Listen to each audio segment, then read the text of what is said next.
en este lugar, ¿no? Pero no importa.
Bueno, buenas tardes, ¿me escuchan?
Así que bueno, vamos a... ¿Sí?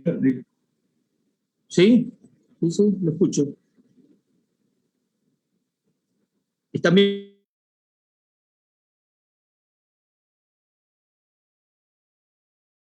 Se ve, profe. Bien, perfecto. Sí. Bien. Bueno, habíamos dejado el viernes pasado en este proceso. ¿Se acuerdan que habíamos dicho que nosotros fundamentalmente hacemos un tratamiento físico y químico desde el punto de vista elemental? Agregamos un coagulante, floculante, para sacar las partículas que otorgan turbidez, aquellas que dificultan el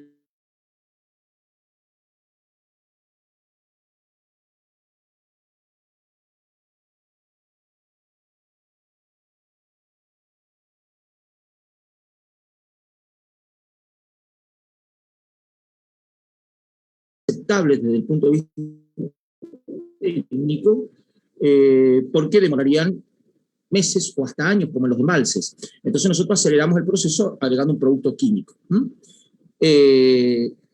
La coagulación, básicamente, y la floculación, van seguidos los procesos, lo vamos a ver ahora. Este apunte está sacado, esta proyección, del apunte que ustedes tienen, que se llama potabilización del agua, tratamiento del agua, y que está sacado de la Arboleda Valencia, fundamentalmente, y de Jairo Romero Rojas, y de las normas de Lenosa. Así que todo esto que vamos a ver ahora está en ese apunte que ustedes tienen a disposición. ¿Qué vemos nosotros ante todo para remover todas estas partículas que se van a tener que aglutinar, porque si no, no van de ninguna forma en 2, 3, 4 horas a lo sumo decantar y no va a perder la turbidez? Recuerden que el agua potable no es solamente aquella que tiene ausencia de factores químicos, tóxicos o microbiológicos, como pueden ser las bacterias, los parásitos, los virus, que van a producir una ausencia de salud, van a producir una enfermedad, sino que también son aceptados desde el punto de vista organoléptico, es decir, por los sentidos de la vista, por el sentido del sabor y por el sentido del olfato. Referido a la visión, a la visualización, la turbidez no es aceptable para un agua potable. Más allá que aparte de que se ve turbio y lo rechazamos naturalmente, en esas partículas que le otorgan la turbidez pueden haber adheridas sustancias, sobre todo microbiológicas, que pueden inducir otro tipo de problemas, aparte de ese problema que es estético, podríamos llegar a decir. Tiene el riesgo asociado de que hayan partículas, vivas o no, que traigan enfermedades. Entonces, nosotros, proceso de coagulación, floculación, ¿para qué lo efectuamos? Bueno, entre otras cosas, para remover esa turbidez que hablamos, de las partículas arcillosas o de limos muy finos, que no son sedimentables en tiempos razonablemente aceptables. Para remover el color verdadero y aparente, sí, en muchos casos, recuerden que el color se debía a sustancias o a solutos o a partículas más chiquitas que las de suspensión coloidal, que son partículas ya de tamaño similar a las moléculas. Eso también lo elimina. No totalmente, pero contribuye a eliminar gran parte. Contribuye a eliminar bacterias, virus, organismos susceptibles de ser separados por la coagulación. Destruye algas y plancton en general, no son deseables las algas para nada en un agua para consumo humano, sobre todo porque después le vamos a echar un producto químico para desinfectar, que fundamentalmente en nuestra zona lo que usamos, y sobre todo porque deja un valor remanente de protección, es el cloro, el halógeno cloro, la tabla periódica, recuerden, y eso produce productos que son para la Organización Mundial de la Salud, para el Código Alimentario Argentino, para todas las normativas, potencialmente carcinogénicos, porque estamos oxidando con un halógeno muy fuerte, un oxidante muy fuerte como es el cloro, ya sea gaseoso o en solución líquida, estamos oxidando materia orgánica. Pero a veces esas mismas algas por sí generan toxinas, como pasa por ejemplo en algunas algas azuladas o las algas rosáceas que se encuentran en algunas cuencas. Por ejemplo la cuenca amazónica, no es la única, ¿no? Ni mucho menos. Pero ahí es donde más problemas hay, sobre todo en la parte más norte. Doy un ejemplo de los tantos que hay, ¿no? De presencia de algas con secreciones tóxicas en aguas superficiales naturales, aguas dulces. Y eliminan también sustancias que pueden producir olor, etcétera, etcétera. Bueno, hay que distinguir dos aspectos fundamentales. La coagulación viene del vocablo latino coagulare, que significa aglutinar. El proceso fundamental de la coagulación es la desestabilización de las partículas. Esto lo quiero remarcar. Desestabilizar significa que nosotros removemos, eliminamos, sacamos las cargas, las fuerzas eléctricas, electrostáticas, si nos acordamos de física 2, que las mantienen separadas. Por supuesto, si los granos de arcilla o las partículas de arcilla están todas cargadas negativamente, mayoritariamente, igual que las partículas de limo fino, menos con menos se produce un rechazo. Entonces nunca se van a aglutinar y van a decantar, porque el tema ¿cuál es? Son tan pequeñitas, tan livianas, que el peso y su densidad hacen que sea menor a la del agua y por lo tanto no sedimenten, o si sedimentan va a demorar muchísimo tiempo, como hablábamos al comienzo. Por lo tanto, si nosotros logramos que primero que nada se desestabilicen, es decir, se anulen se remuevan esas fuerzas electrostáticas que las mantienen separadas, pasamos al segundo paso, que es el de hacer un floc, hacer un grumo. Primero anulamos las fuerzas de rechazo y después las condicionamos para que se junten. Entonces, la floculación, que es el paso posterior, que proviene del floculare,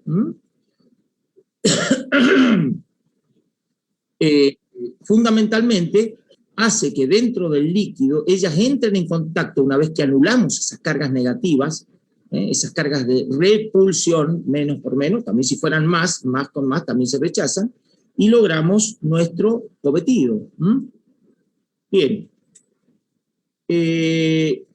Por medio de 3 mecanismos, nosotros podemos lograr el primer paso de la coagulación, es decir, el primer paso de anular esas cargas electrostáticas.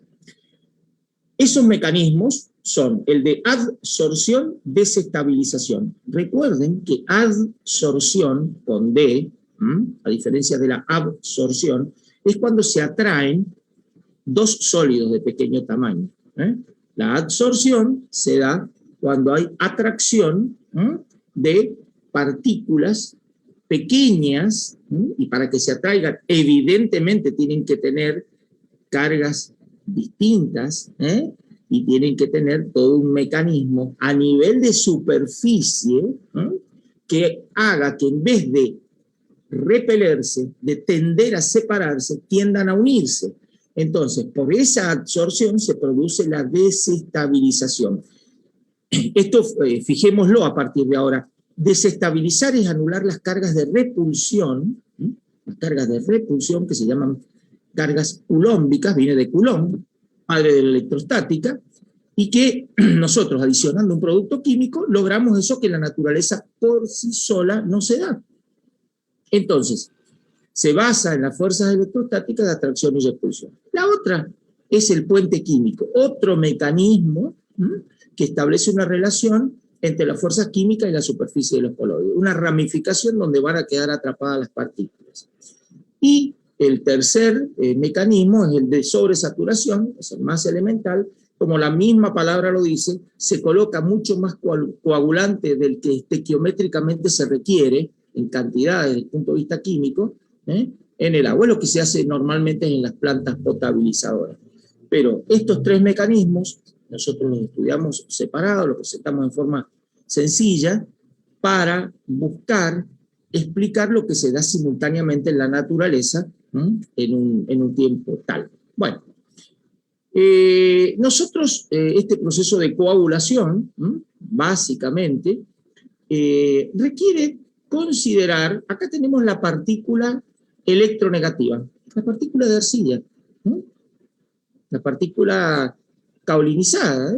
Ustedes saben geológicamente cuál es el origen de las arcillas, y que le otorga las distintas propiedades, plasticidad, etcétera, etcétera. Bueno, esa partícula, fíjense, es electronegativa.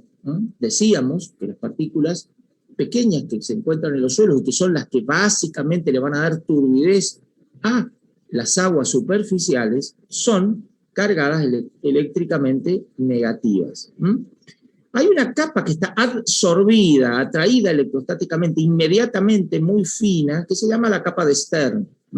Alrededor del grano de arcilla hay una capa que se llama de Stern. Y posteriormente vienen 2 capas, la doble capa difusa o la capa de Guy, que es un conjunto de 2 capas esféricas, por supuesto, de partículas, digamos, o de en el mismo líquido, con cargas, el líquido se ve cargado alrededor de este sólido, con cargas positivas y negativas, acá con más densidad y acá con menos densidad. Esta mucho más, la finita, y estas 2. Pero sobre esta vamos a actuar para evitar que cuando venga otro grano de arcilla, menos por menos, rechace. Veamos esto en un eje de coordenadas cartesiano plano elemental, donde tenemos la energía potencial, porque evidentemente si está cargada eléctricamente, en este caso negativamente, tiene una energía potencial eléctrica. Y la distancia entre la superficie de la partícula y cualquier otro elemento. Entonces nosotros vemos, ante todo, primeramente, si marcamos paralelo al eje de ordenadas, la primera capa es absorbida de Stern, en la que figura acá. La segunda capa, que es esta doble, la doble capa, de Gui, es la que está acá, con este ancho. A partir de acá se da un plano de cizalla, me interesa un plano de torque. Pero fijémonos en esto, que es lo más importante. Hay una curva que a medida que nos vamos alejando va perdiendo su potencial, porque el potencial máximo lo tiene cuando estamos pegados a la partícula. A medida que nos alejamos de esa partícula, evidentemente va descendiendo. Esta carga es de repulsión. Claro, es la carga que con otra carga negativa hace que éstas se rechacen y nunca se junten. Son las que se llaman fuerzas o cargas de Coulomb. Pero también hay otras partículas, porque están también con algo de cargas alrededor. Las otras partículas tienen estas cargas y algunas ven que es positiva. Entonces, tienen, cuando predomina la carga positiva, una fuerza de atracción. Si acá hay otra partícula con un predominio de carga positiva, esta negativa con esta otra predominantemente positiva se van a atraer.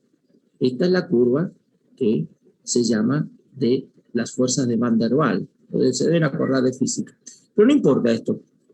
En esto tenemos que saber que naturalmente esto se da mientras estamos cerca de la partícula, acercamos un grano de arcilla a otro de arcilla y se van a repeler porque estamos bajo este campo de repulsión. Electronegatividad repulsiva a partir del origen de coordenadas.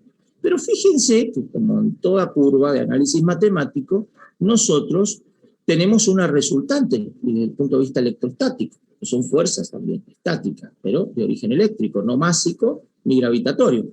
Fíjense que produce esta curva resultante donde en este punto, a partir de acá, de ahí para arriba, todas las partículas que se juntan se van a repeler. Imposible entonces lograr lo que yo quiero, juntarlas para que se vayan.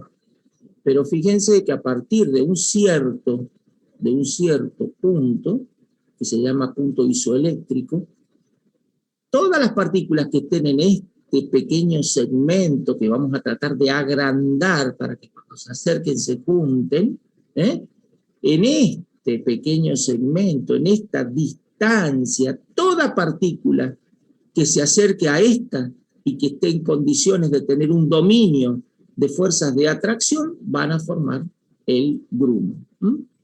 Entonces ahí comienza el aspecto de lo que es el concepto de coagulación. Cuando hay interacción de fuerzas electrostáticas y de repulsión, se forma esa resultante, ese diagrama, ¿ven? Esa resultante que estamos viendo acá. Este punto de atracción, cuya posición varía con el pH de la solución, pero si nosotros logramos que esto sea grande, yo voy a lograr que en un universo rodeando a la partícula de arcilla o de limo, se atraigan. ¿Cómo lo voy a lograr?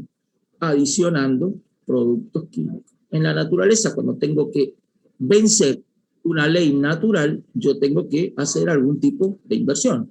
Si quiero oxigenar algo que tiene poco oxígeno para que vivan las bacterias y degrade la materia orgánica, voy a tener que invertir en kilovatios hora para producir energía mecánica y meter aire con moléculas de oxígeno. En toda la naturaleza pasa esto. Bueno, entonces ese proceso de absorción, desestabilización que veíamos al comienzo, coloides se van a aproximar cuando el potencial electrostático disminuya hasta el punto denominado isoeléctrico, eso que decíamos recién.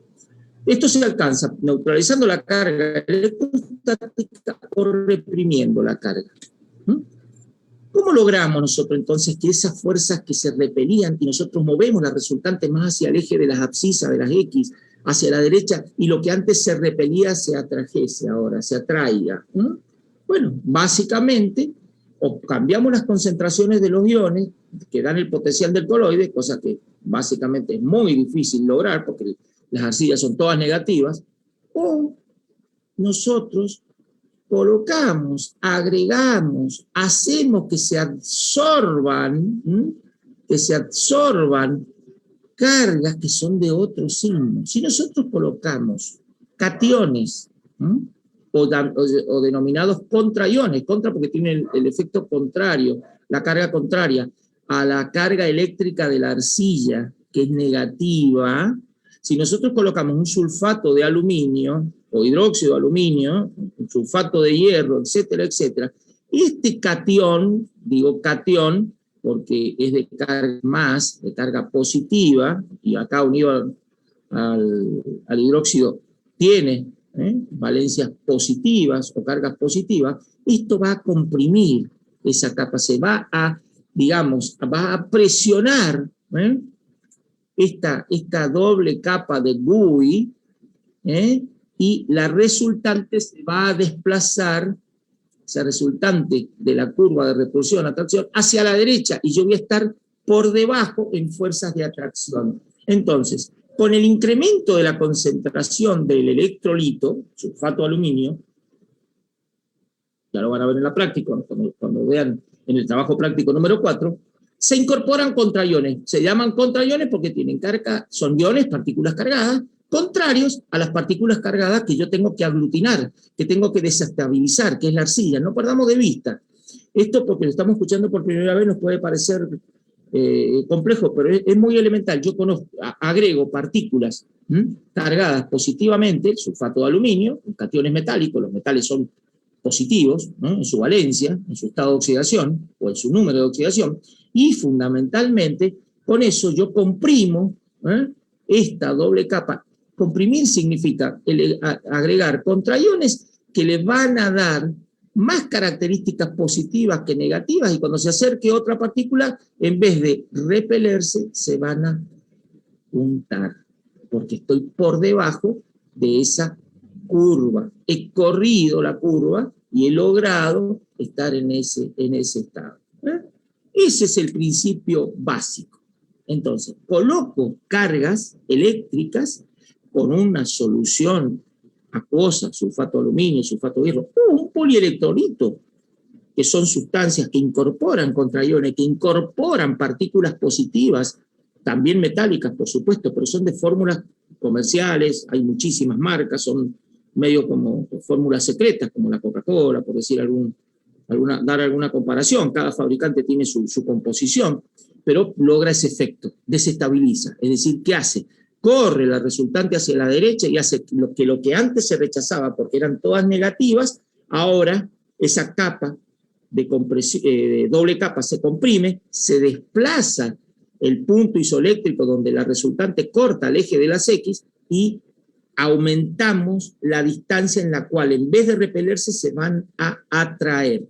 Y ya estamos logrando entonces lo que queríamos, desestabilizar, anular esas cargas de repulsión negativa del coloide. Cuando decimos coloide estamos hablando fundamentalmente, no es la única, pero fundamentalmente de partículas de arcilla. La otra forma era el puente químico. Cuando esa absorción de contraiones de aluminio, hierro, que yo les mostraba recién, se debe a fuerzas químicas, ya no tanto electrostáticas como recién, se producen enlaces de hidrógeno, o covalentes o iónicos, son como ramificaciones, como ramitas.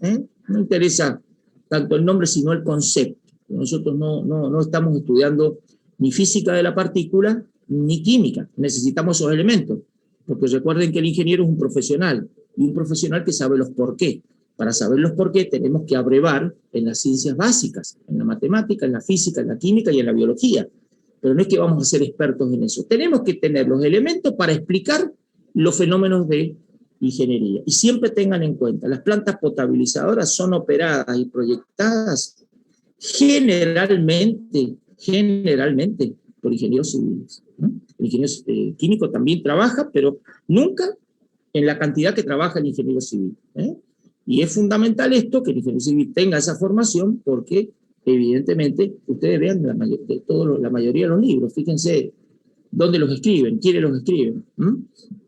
Entonces se van a dar cuenta que tenemos que conocer estos elementos para operar una planta, porque estamos dotando del elemento natural o del alimento natural, que es el agua, en una fabriquita que se llama planta potabilizadora. Bueno,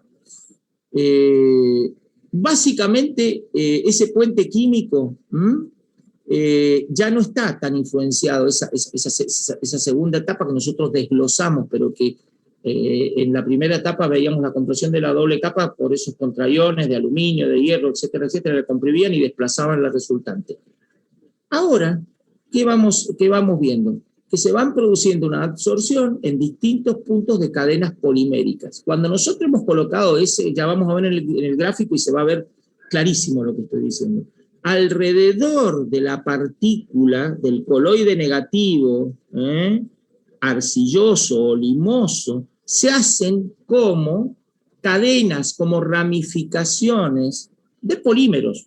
Los polímeros son moléculas que vienen a partir de los monómeros y que generan, en este caso, extremos que producen la adición. Fíjense, acá tengo el coloide arcilloso, acá tengo otro.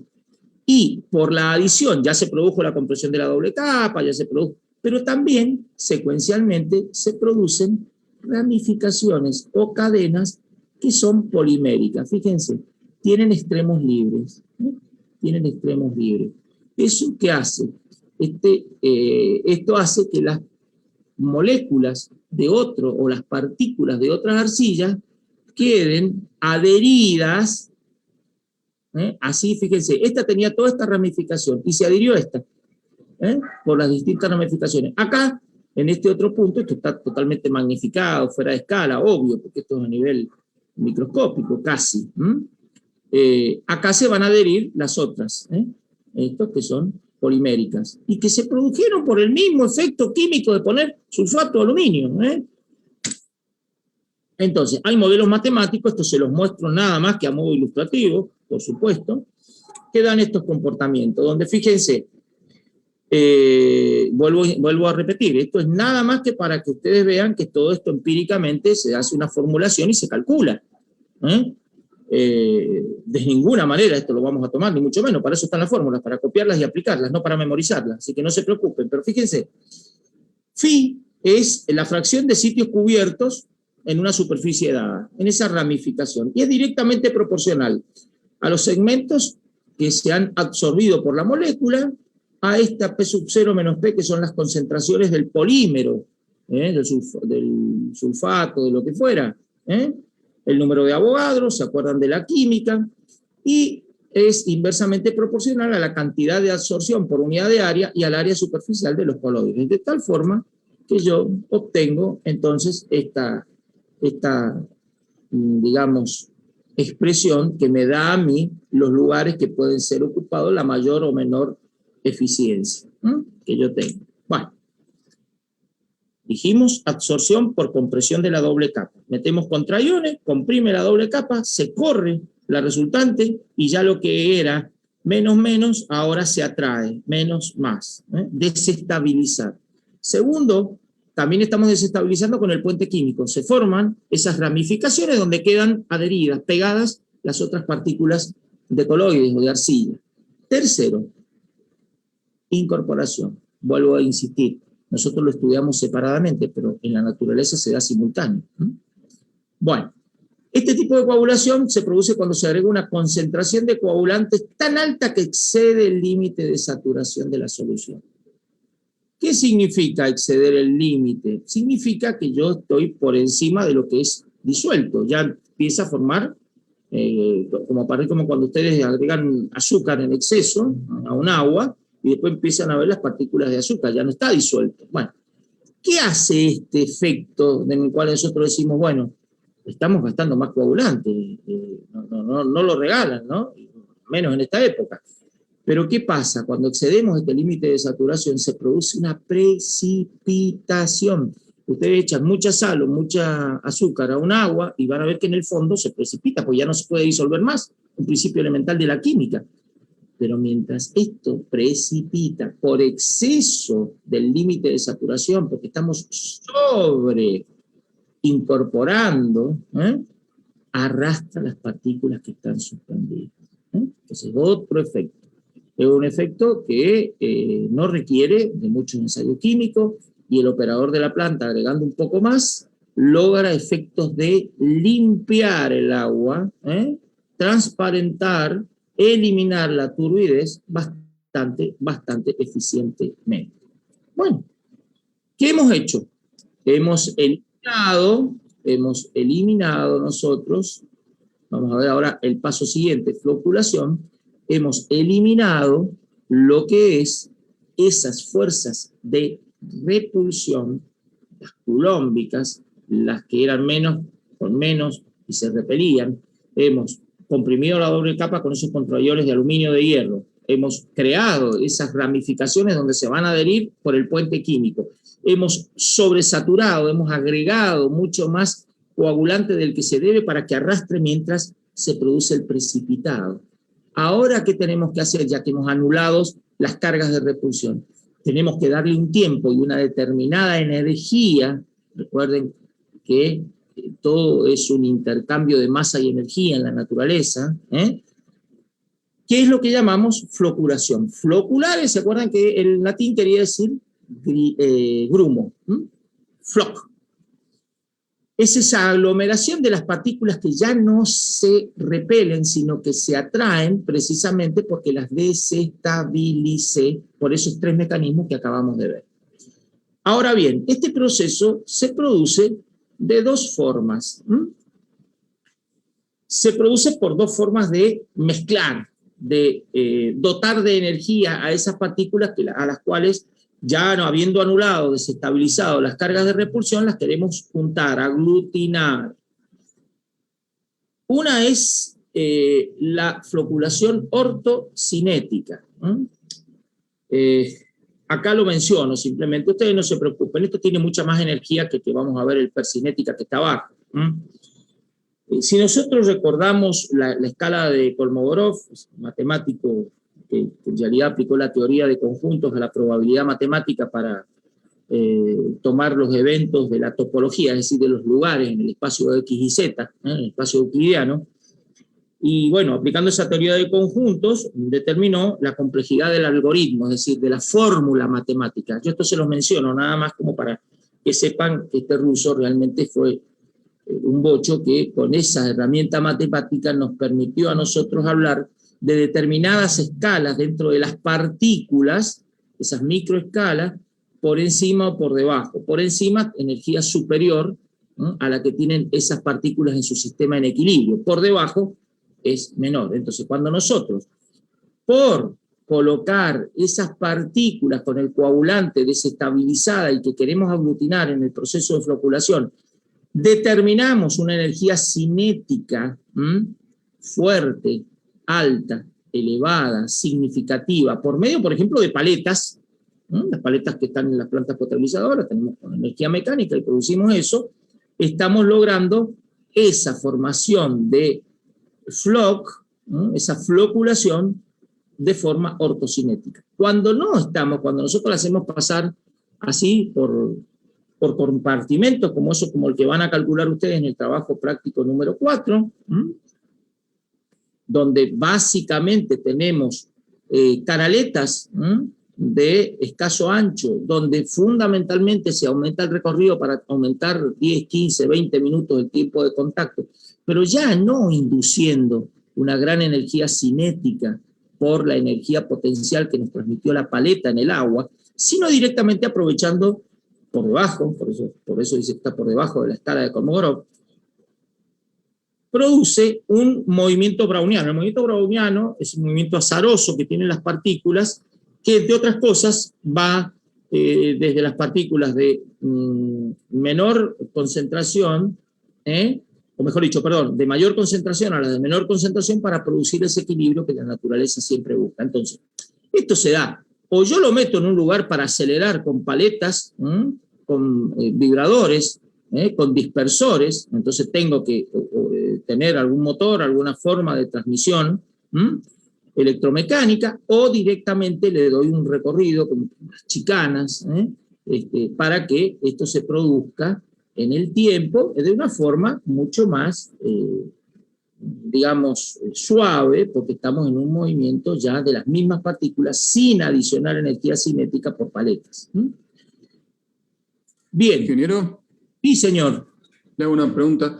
No me quedó claro el primer caso en el que se adiciona energía por medio de paletas. ¿En qué sentido? Sí, perdón. Eso le pregunto, ¿en qué sentido beneficia eso?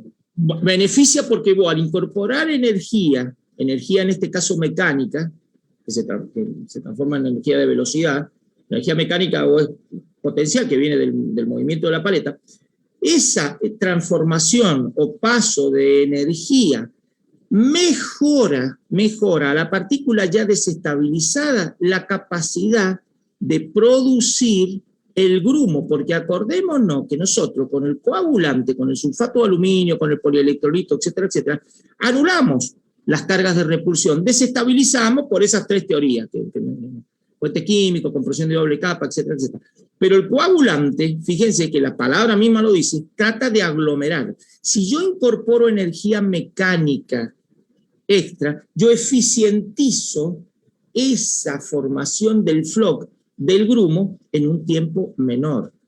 Sobre todo si por la calidad del coagulante yo requiero, para mejorar y optimizar la formación del flóculo, del grumo, requiero una adicional de energía.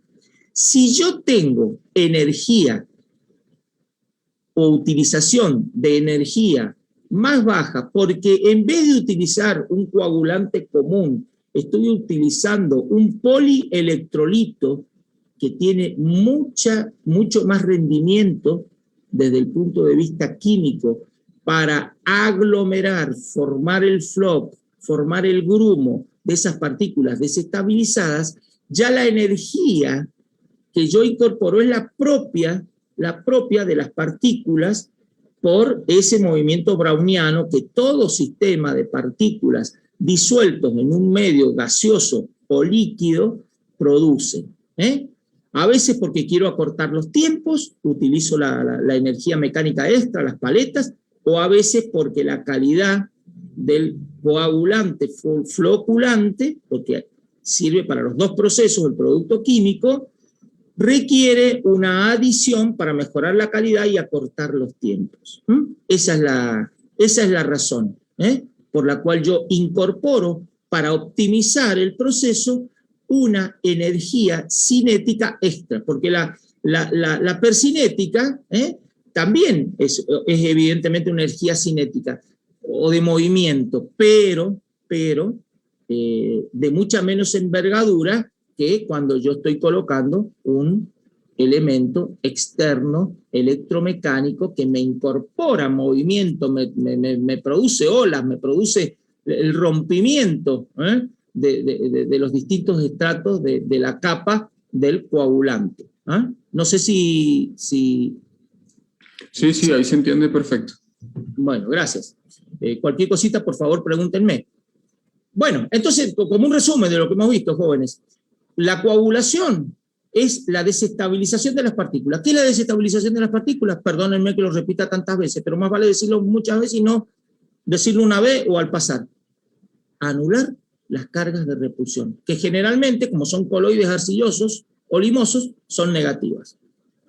Eso se lograba por el puente químico, por la sobresaturación o por la absorción, neutralización. Compresión de la doble capa, puente químico con la ramificación o sobresaturación por barrido, colocando más. Y lo que acabamos de ver ahora, proceso que se da inmediatamente a la coagulación, una vez que yo anulo las cargas de repulsión, estoy en condiciones con el mismo coagulante que logra todo el proceso, que vuelvo a insistir, yo lo separo, pero se da todo casi simultáneamente, en pocos minutos, y se logra incorporando energía mecánica, cinética, externa, por mejorar la eficiencia en tiempos o porque mi producto químico no tiene la calidad para producir la cantidad de floc y el barrido o el decantamiento que yo estoy buscando, o si no, directamente con un buen producto, yo me conformo con los mismos movimientos de diferencias de concentración y de densidad que hace que,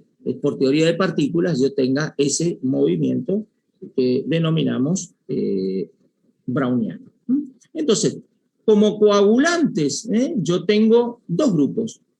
El que se llama de los polielectrolitos,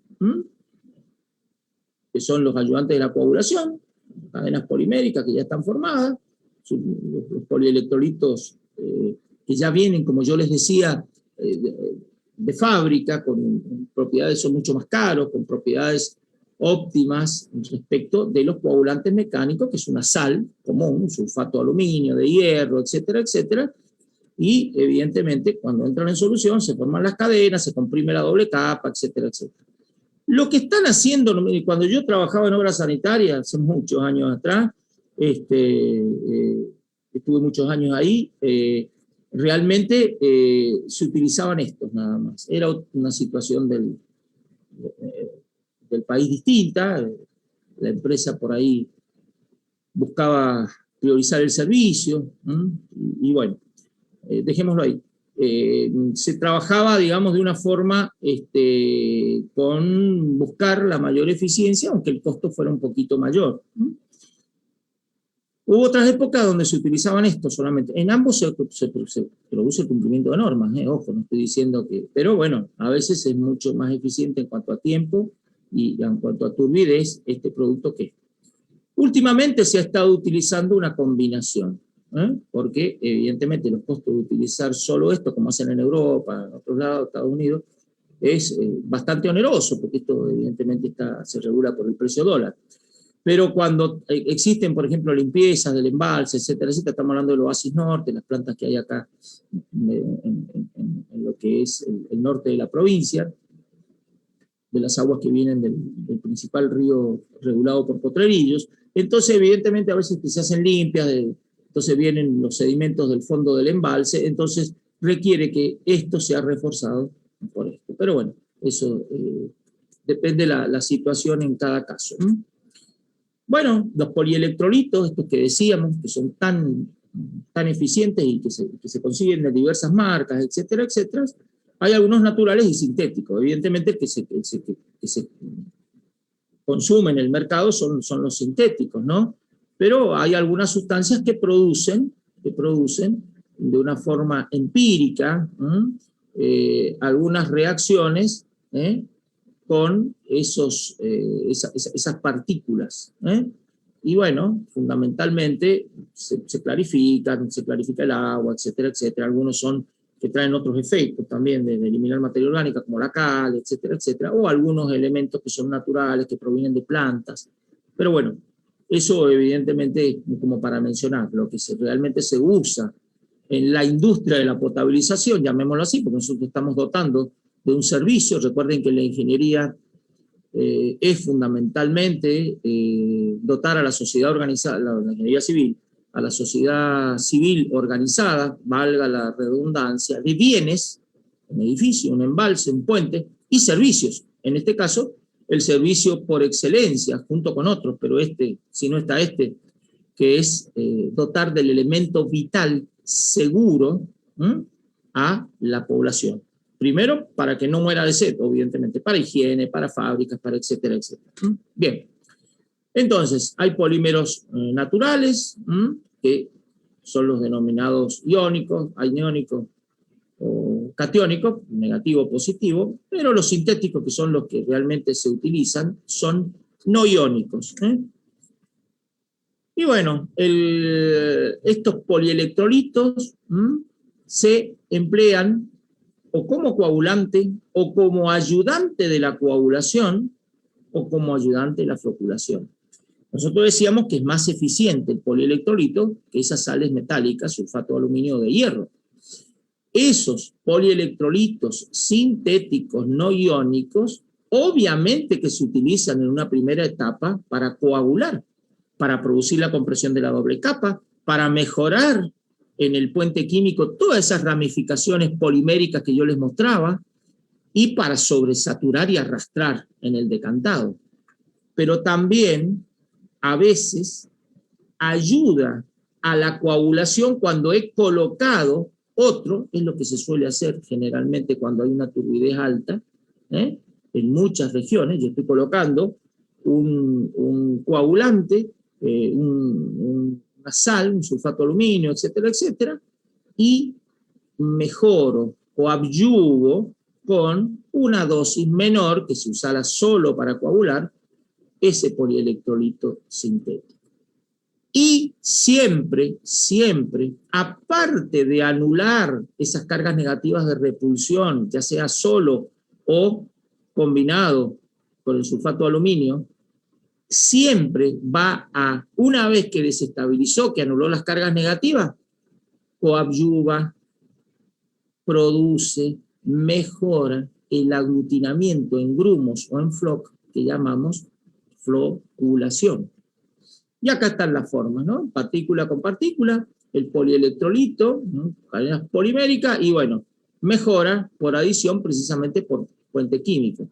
A veces está el coagulante metálico, se coadyuva, fíjense, el sulfato de aluminio, sulfato de hierro, ya está formada la ramificación, que acá no, porque acá solamente estamos usando el polielectrolito, y fíjense, optimiza la unión de las partículas y ramifica donde acaban a haber otras partículas de arcilla ya desestabilizadas, ya eliminada la repulsión negativa, o directamente como ayudante de la coagulación, ya fíjense una densidad mucho más alta que en esta o que en esta, porque en la segunda etapa, cuando ya se han anulado en estas dos las cargas negativas, menos, fíjense la cantidad de ramificaciones, y ahí forma el floc, el grumo.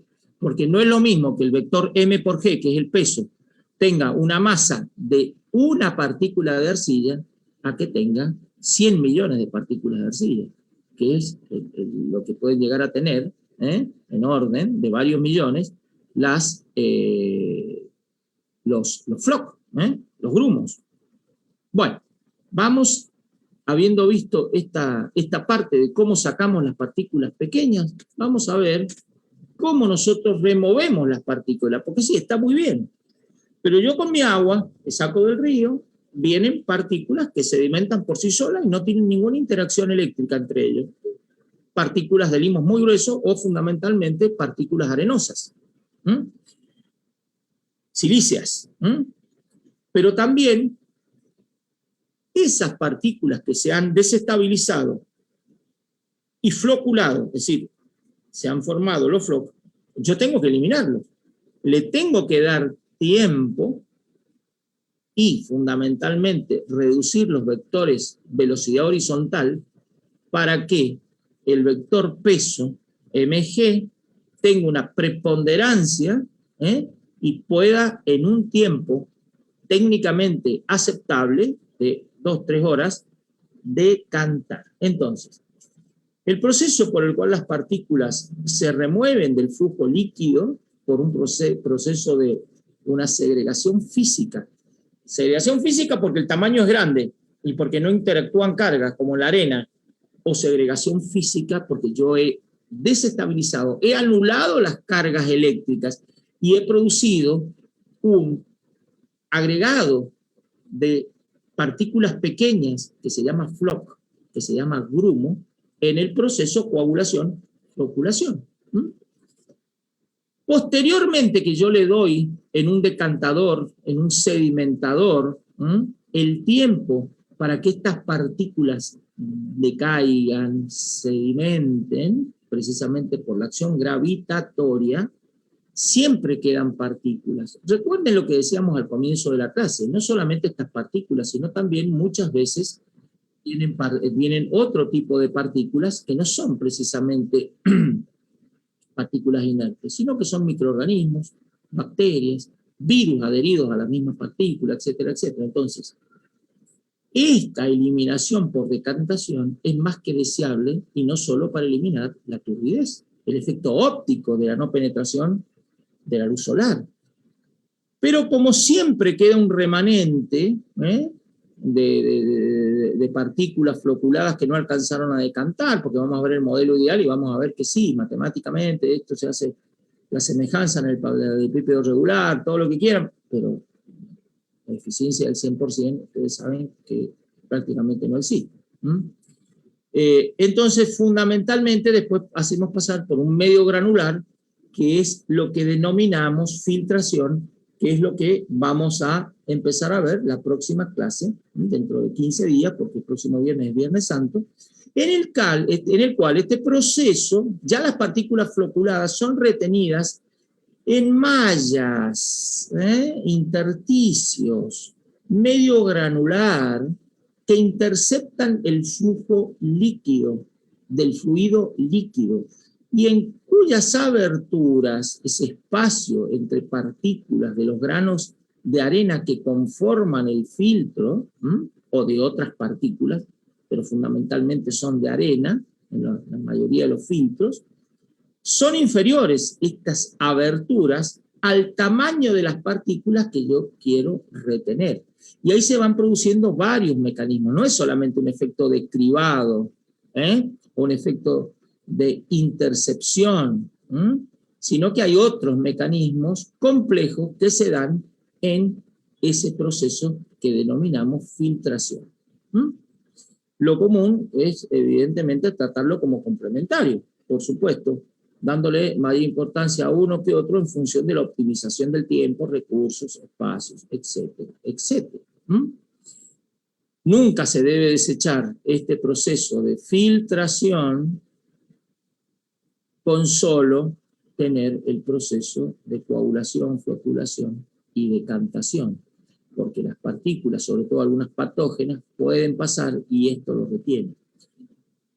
Cuando veamos la parte de filtración vamos a ver que esto fundamentalmente es un desarrollo que hicieron los ingleses hace ya más de 100 años, y según la velocidad de traspaso, los filtro lento, rápido, pero fundamentalmente una de las características del filtro lento, que está prácticamente en desuso, salvo en pequeñas localidades de la vieja Inglaterra donde lo han vuelto a revalorizar, porque no tienen seguridad de este proceso, y muchas bacterias, muchos elementos de protozoos, etcétera, etcétera. Acuérdense que ellos no tienen el problema de parásito que tenemos nosotros, pero tienen el Cryptosporidium, igual que los americanos.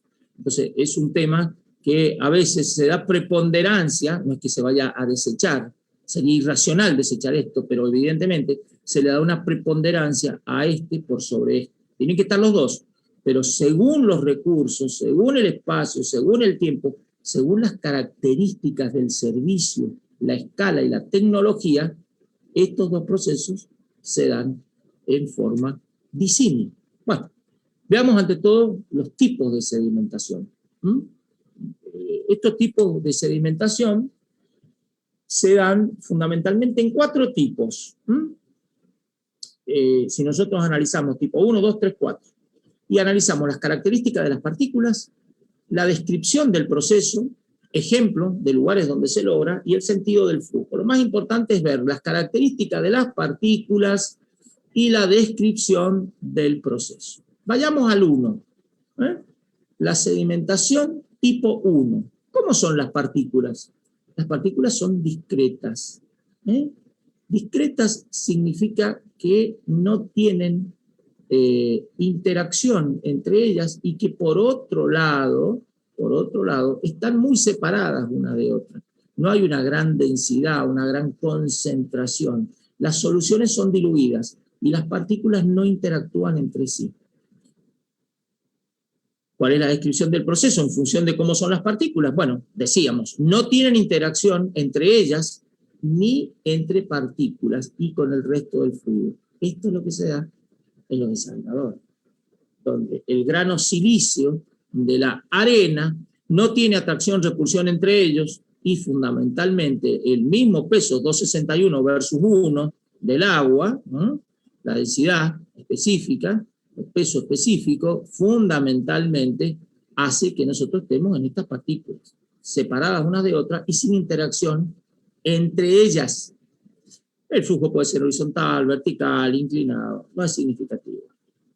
Ya el tipo 2, fíjense, son partículas aglomerables en soluciones relativamente diluidas. ¿Qué quiere decir aglomerables? Tienden a flocular. Son partículas que han sido sometidas al polielectrolito o a los otros, sulfato de aluminio, etcétera, etcétera, pero la separación entre una partícula y otra es relativamente diluida.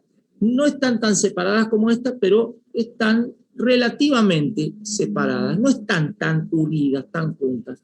Estas partículas se aglomeran en otras de mayor tamaño. y van produciendo los flocs. Esto es el proceso de sedimentación de floc, con cualquiera de las corrientes, ¿no? Vertical, horizontal o inclinado.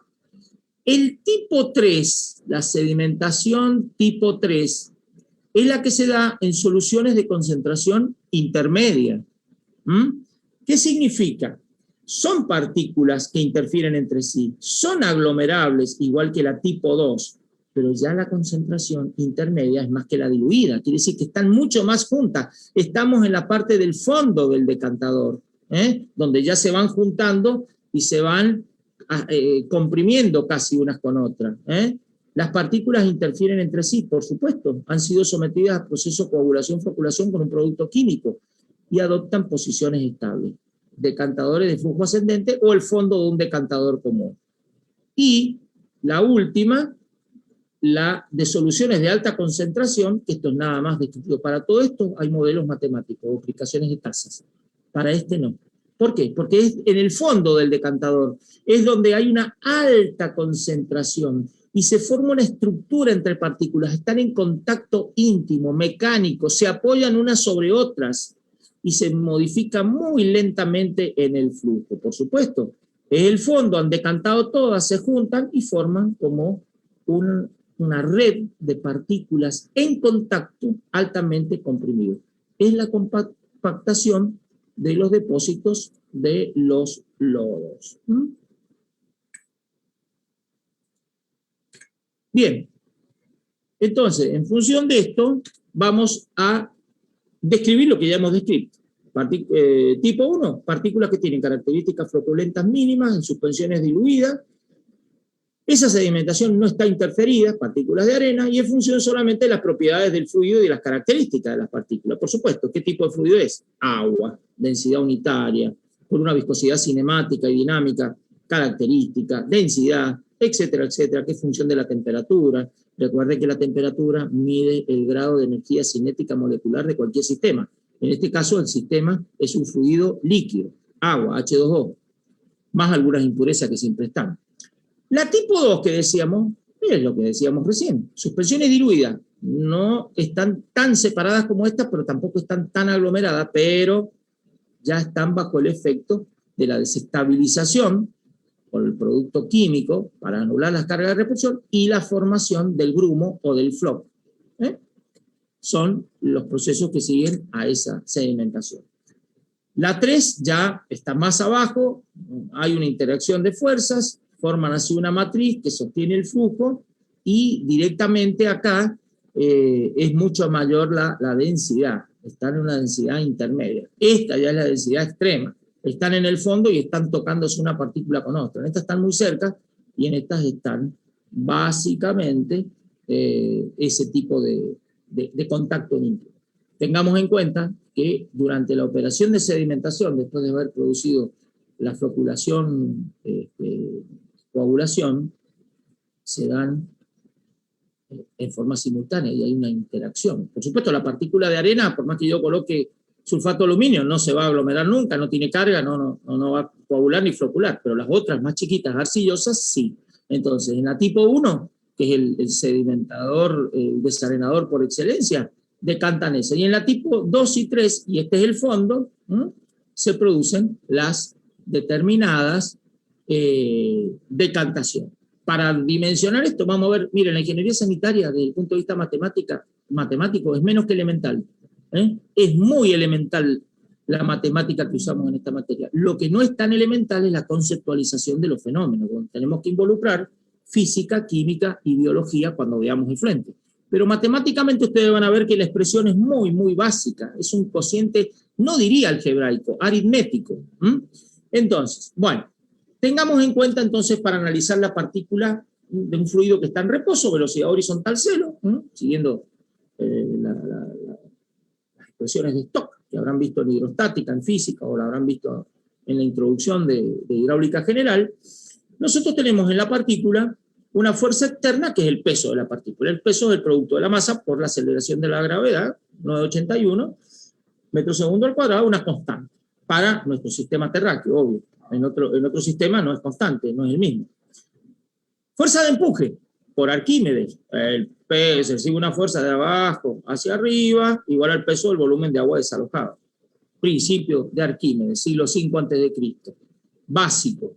Y hay fuerzas de rozamiento, porque mientras va bajando la partícula, roza con el fluido. Entonces eso, evidentemente, ese rozamiento genera una oposición. Lo único que evidentemente es de arriba hacia abajo es el peso, pero tanto el empuje arquimédico como el rozamiento es de abajo hacia arriba. Entonces acá lo tenemos, fíjense, la fuerza por rozamiento, el empuje, F sub R, F sub E, y la fuerza externa que llamamos peso. Esa F sub E, el producto de la masa, de la partícula, grano de arena, por la aceleración de la gravedad, que genéricamente es A, pero para nosotros es G. Bien, no vamos a demorarnos mucho en eso. La Fe, el volumen del peso del empuje arquimédico, está en función del peso específico del agua, del volumen de la partícula. Eso va a dar el peso del volumen desalojado, y entonces nosotros reemplazamos por la densidad del agua, la densidad de la partícula, MA, y me da el módulo de ese vector vertical ascendente, F sub E. Y el rozamiento se va a dar por el rozamiento del líquido en ese casquete hemiesférico, suponemos esférico para la demostración, pero después con un factor de corrección, porque las partículas de arena no son esferas perfectas de radio R, entonces tiene en cuenta fundamentalmente un coeficiente adimensional de arrastre, que es el coeficiente de Newton, si se acuerdan de la hidráulica, el área de la sección transversal, la mitad, que es donde rozan todas las fuercitas cuando va descendiendo la partícula, la velocidad de la partícula y la energía cinética de la partícula, v cuadrado sobre 2. Bueno, esto se relaciona el C sub D de Newton con el número de Reynolds, por supuesto, no va a ser para lo mismo para un agua que está más en reposo que otra, evidentemente. Y el NR de la forma de la partícula. Obviamente no es una esfera perfecta. Pero bueno, estos gráficos se visualizan, pero bueno, no tiene sentido. Ustedes ya lo han visto, más lo van a utilizar por ahí en la práctica, donde tenemos el CD en función del Reynolds.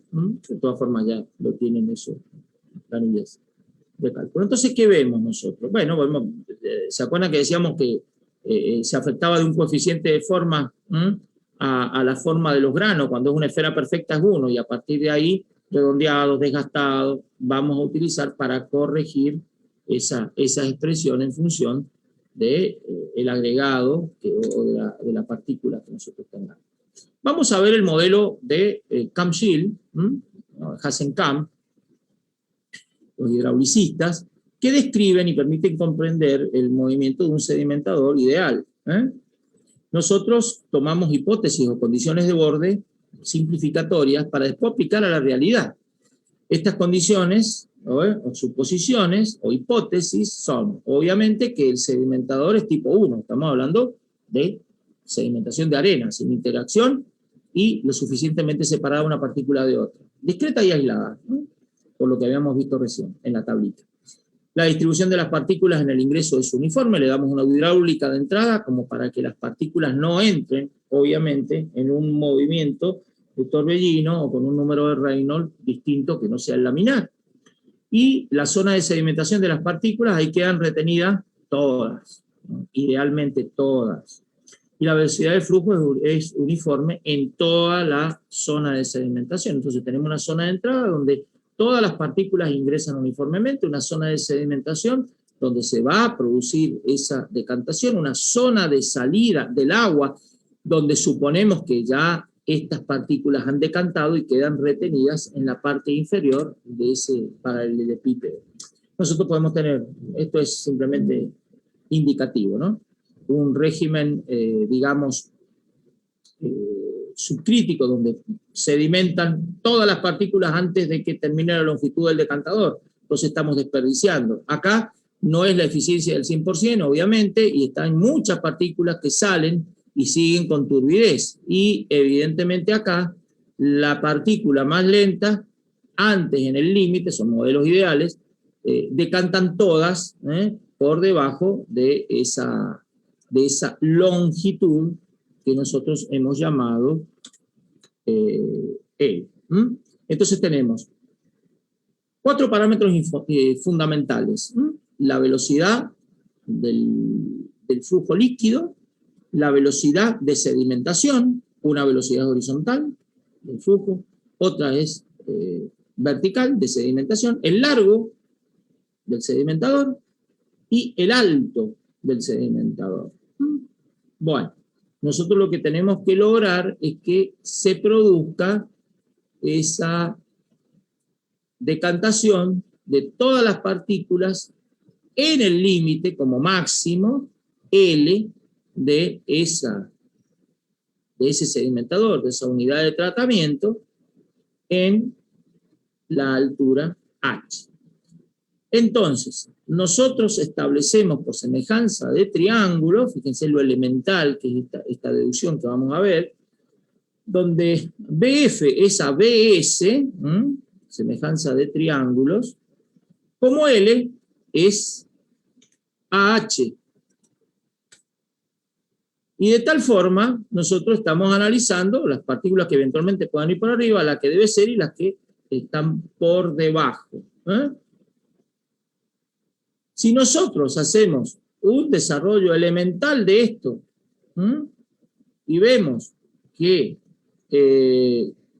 despejamos velocidad horizontal por L y reemplazamos el área por los parámetros L, D, etcétera, etcétera, y nos queda a nosotros evidentemente la cantidad de agua por unidad de tiempo, que es el caudal, la velocidad de sedimentación es igual al caudal, es decir, los metros cúbicos, los litros de agua que ingresan al decantador por unidad de tiempo, hora, día, lo que fuera, sobre el área superficial. ¿Pero cuál es el área superficial? El área de la superficie de decantación, que es L por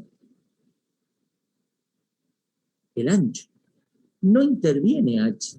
Entonces, este cociente que me da a mí la velocidad de sedimentación es lo que se llama la carga superficial. La carga superficial. Y es fundamentalmente la cantidad de agua que, dividido la superficie de sedimentación, me va a permitir a mí decantar idealmente todas las partículas que tengan esas características. Entonces, ¿cómo dimensiono yo el desarenador y posteriormente el decantador cuando ya no sean partículas discretas ni de arena? Con esta simple expresión. Entonces, obviamente, ustedes dirán, bueno, pero acá hay un grado de libertad.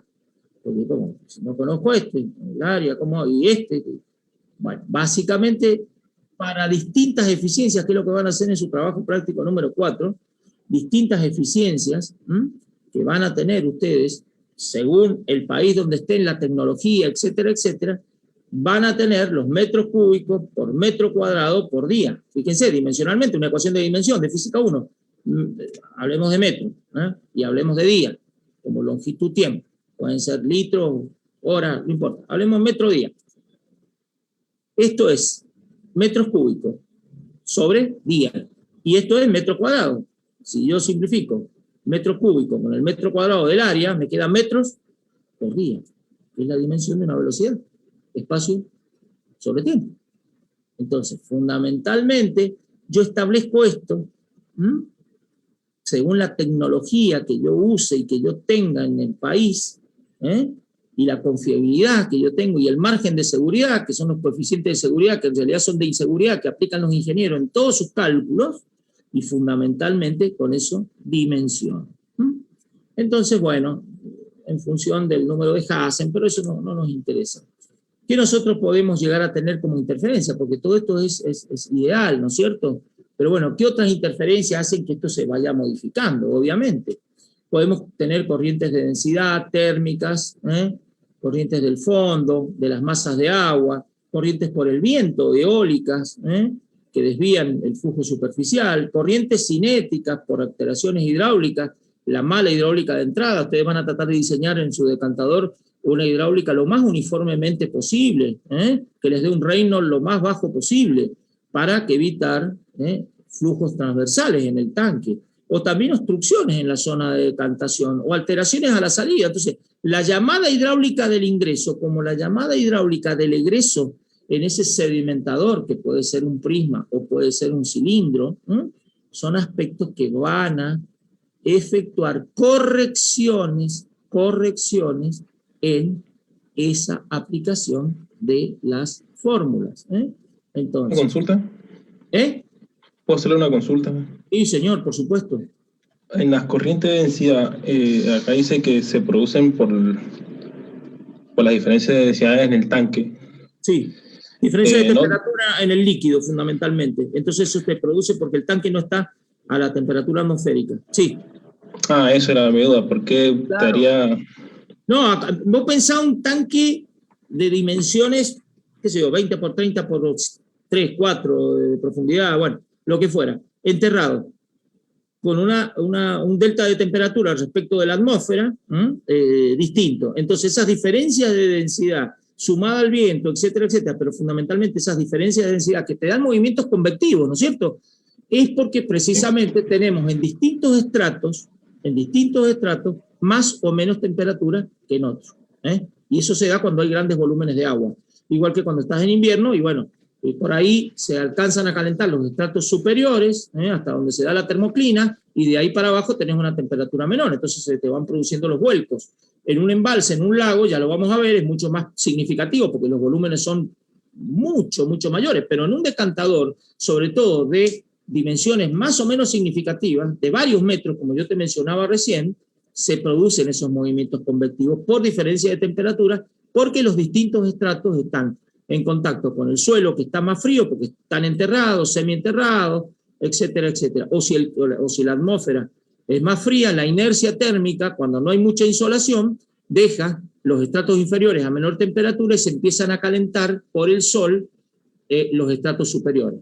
Todo eso te da un combo en el cual vos tenés diferencia de densidad y se te dan esas convecciones y esas mezclas. Bueno, ya que le pregunto, ¿le puedo hacer otra pregunta? Señor, miren, yo estoy para responder preguntas si las sé, y si no las sé, las estudio y se las digo en la próxima clase, no se haga problema. Bueno, claro. No, tenía una duda, no sé si lo dijo, pero el movimiento es laminar, súper laminar, digamos, o sí, el movimiento se tiende a que sea laminar. De hecho, usted calcula las velocidades y la energía, por supuesto, para que sea laminar. Si no es laminar, está cerca del límite, pero está por debajo. Mire, usted en una laguna tiene movimiento lagunar. Laminar, perdón. Usted que es el ejemplo natural, digamos, un lago natural, no hablemos de un lago de un embalse, que también se logra, pero bueno, es otra cosa. En los capilares sanguíneos de su cuerpo también tiene movimiento laminar. No son muchos los movimientos laminares que se dan naturalmente, pero acá usted busca con una velocidad horizontal tal para el caudal que tiene como para caer dentro de esa laminaridad y usted pueda desarrollar estas ecuaciones sin los torbellinos, sin la desalineación, es decir, el eliminar el paralelismo de los filetes líquidos que usted idealmente imagina, así como imagina una fibra en un tronco de madera para hacer una estructura de madera, o una fibra en lo que es una viga de hormigón, es una idealización geométrica. Acá también, líneas de corriente que usted idealiza mentalmente, pero que responden a una realidad matemática, acá es con el movimiento laminar, como usted bien recuerda de la hidráulica, lograr esa uniformidad y esa falta de turbidez que no haya, es decir, digamos, y más que turbidez, esa energía desestabilizante de estos procesos que requieren un Reynolds bajo, que requieren una utilización de la energía de mucha menor envergadura. Bueno, ¿qué decíamos recién? Que de acuerdo a la tecnología disponible, etcétera, etcétera, yo esa carga superficial con la cual yo dimensiono, porque fíjense muchachos, yo voy a tomar una velocidad de sedimentación. Esto les voy a hacer un comentario, por ahí si van y lo ven en los libros, en los apuntes no lo hemos puesto, no tiene sentido, pero es una velocidad de sedimentación. Pero evidentemente ustedes saben que en física yo me ubico a punto de vista en diferentes puntos del sistema. En este caso yo me ubico en la partícula. Si yo me ubico en la partícula y desciendo, yo voy a ver todo como que asciende. Entonces, esta carga superficial es para el observador ubicado en la partícula, por eso van a leer ustedes en los libros, velocidad ascensional. ¿Pero cómo ascensional si la partícula está yendo para abajo? Bueno, eso es como si ustedes se tiran de un edificio y ven subir las ventanas mientras están cayendo. Perdonen el ejemplo, pero es así. Como los hidráulicos de la ingeniería sanitaria se ubican siempre en la partícula, ellos desde la partícula ven ascender a todo el sedimentador o a todas las demás moléculas de agua. Eso porque si van por ahí a los libros, van a leer velocidad ascensional. Es velocidad de sedimentación, porque yo estoy afuera de la partícula y la veo que baja. Pero si estoy dentro de la partícula, veo que todo sube. Va. Hecha esta aclaración, parece tonta, pero muchas veces lo preguntan, porque no, claro, si no te lo aclaran, el libro te dice eso. Fíjate, yo tengo esto que lo saco de la tabla, según mi tecnología, mi país, etcétera, etcétera. El caudal está, porque es el producto de ¿qué?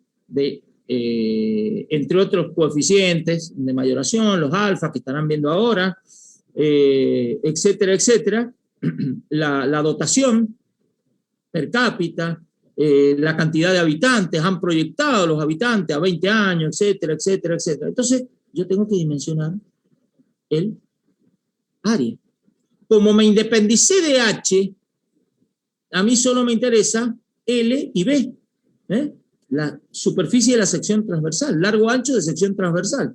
Entonces, con este valor que está tabulado y con el caudal, que lo saco porque estoy dotando a una determinada población con mis coeficientes de pico, de Lenosa, de lo que fuera, yo ya tengo solucionado el problema. Ven que matemáticamente es menos que elemental, pero bueno, hay que conceptualizarlo todo esto. Fíjense, cuando es muy precaria, está entre 20 y 30 metros cúbicos por metro cuadrado día. En realidad esta rayita no debería ir porque es metro por día. Pero bueno, muchas veces vulgarmente, por ahí nosotros somos muy vulgares en la ingeniería. No somos muy rigurosos matemáticamente y menos físicamente. Pero bueno, se sobreentiende, son los metros cúbicos que por unidad de superficie y por unidad de tiempo yo meto al decantador. Cuando es razonable estamos entre 30 y 40. Cuando es buena estamos entre 35 y 45. Y cuando es excelente, ya estamos entre 40 y 60. En Mendoza se recomienda entre 20 y 40, entre 20 y 40, un intermedio entre lo precario y lo razonable, en los dos límites, inferior, superior, según un poquito la planta y la experiencia que tengamos en la operación. Ya verán ustedes cuál es el que van a usar en su práctico 4. Pero fundamentalmente es eso. Bueno, los sedimentadores, ingeniero, son... Disculpe, sí. Una duda con el gráfico anterior. Digamos, ¿el excelente va de 40 a 60 o sería de 45 a 60? ¿O es porque hay como una...? Sí, en realidad sería de 45, sí. Sí. Es que algunos toman, dentro de lo excelente, por ejemplo, en Alemania están tomando 42, 43, un dato que me acuerdo porque hemos estado hablando con gente que te ha diseñado allá. Pero sí, en realidad, si vamos a ser rigurosos, debería ser de 45 a 60. Sí, está buena la acotación. Son como los criterios, digamos, arriba entre razonable y buena pasa lo mismo. Exactamente, sí, exactamente. Aparte todo esto es muy subjetivo y de acuerdo a la experiencia, esto cuando se hace un diseño de esto hay que hablar con los proyectistas que tengan experiencia, ¿no? Como en todas las cosas, ¿no? Si vos tenés que calcular un edificio de 30 pisos, vas a hablar con un estructuralista que tenga experiencia. Esto no tiene nada que ver con lo otro, esto es mucho más fácil, obvio, pero te quiero decir, siempre va de acuerdo a la experiencia, pero esto sí, debería ser 45, debería ser, está buena tu acotación. Bueno, hay sedimentos, esto lo vamos a ver muy rápido, mostrar así, porque evidentemente esto es lo van a ver en el trabajo práctico número 2, donde van a tener que hacer el dibujo del plano, todo esto, pero yo se los muestro simplemente, pues esto ya hace a la parte de la técnica constructiva. Los sedimentadores pueden ser longitudinales, horizontales, en una planta, del floculador venimos al decantador. Acá se produce el floc, la mezcla, y bueno, evidentemente hay que tener una hidráulica de ingreso por orificio, etcétera, etcétera.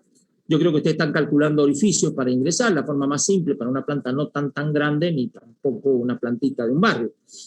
Y las canaletas de salida, etcétera, etcétera. Acá tienen, ven, los orificios, las canaletas, los vertederos, etcétera, etcétera. Más elemental. Siempre tenemos que tener en el primer tercio medio, donde más van a producirse la decantación, bueno, un diseño, esto también lo van a tener que hacer, porque evidentemente si este es todo el largo L, ustedes van a tener una preponderancia en el primer tercio para la decantación, el tema de los vertederos, donde ustedes de acá sacan el agua ya clarificada, abajo quedó, todo tiene que tener el vertedero triangular, facilita el aforo de caudales también. A veces cuando son cilíndricos y la distribución del agua ingresa por el medio, se van produciendo distintas corrientes, ya no tenemos la linealidad ni todo el efecto que buscábamos con el otro, pero buscamos tener deflectores, etcétera, etcétera.